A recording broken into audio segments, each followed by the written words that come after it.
everybody, what's up? It's OCD Mikey, HiFi guy here, and I am reporting to you from the center of beautiful Atlanta, Georgia.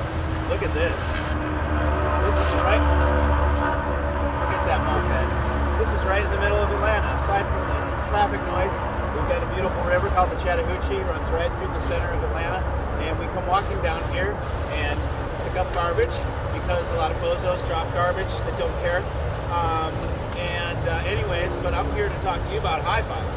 And what I want to do is pick up where I left off before, talking about, we go down the, what do you want to call it, the chart, or the flow chart, if you will, of HiFi. I think a lot of people misunderstood last time when I said the look and the sound, okay? Everybody wants to make everything black or white. Either you like only sound or you like only look. And that wasn't the point of the video whatsoever. What I was trying to point out, or what I was trying to express, is that you want to know, out of the percentage of 100% of what's important to you with a HiFi rig, how much of that percentage is look. There's absolutely, I even said it in the video, there's absolutely stuff that sounds terrific and looks terrific too. And Jeff Rowland is a great example. Many people pointed that out. Nat audio is another example. There's, with the big tubes, they're beautiful. I've also got a Nat that is a stupendous sounding piece that is a black box. So I'll show you that in another video.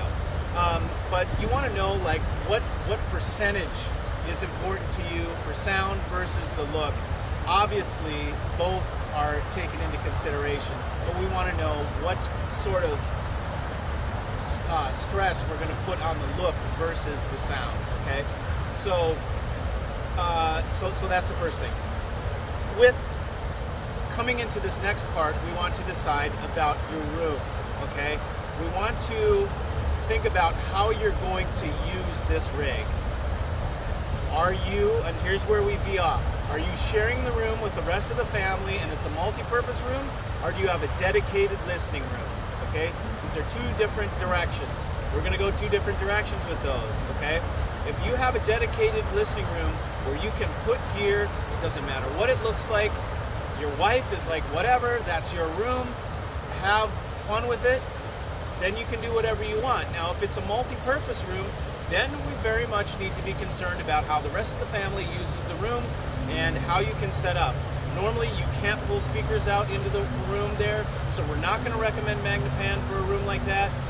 You have to have them more up against the wall. There are certain speakers that are very good against the wall, and some that are not. Okay, so you want to choose accordingly. You want to also have things that maybe are not with big hot tubes if you have small children or you have pets that might be in that multi-purpose room.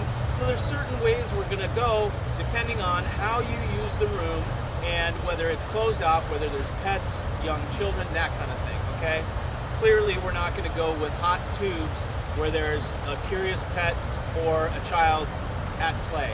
Okay, if the cats will leave it alone, no problem. Okay, so that's the next step. I'm going to keep this one short and sweet because let's keep it short and sweet so you guys can understand easily. But the first thing is to just understand what percentage of importance look is. Obviously, nobody wants stuff that looks crappy. Some people don't even care. Okay, I really don't care. But hey, if it looks good, it's a bonus. I'm like fired up. It looks good too. Okay, that's what happened with Roland. I took Roland because of the sound. It was a bonus that it looks beautiful the way it does. So I'm going to continue on with what I'm doing because I'm enjoying being outside here and picking up some more garbage. See ya!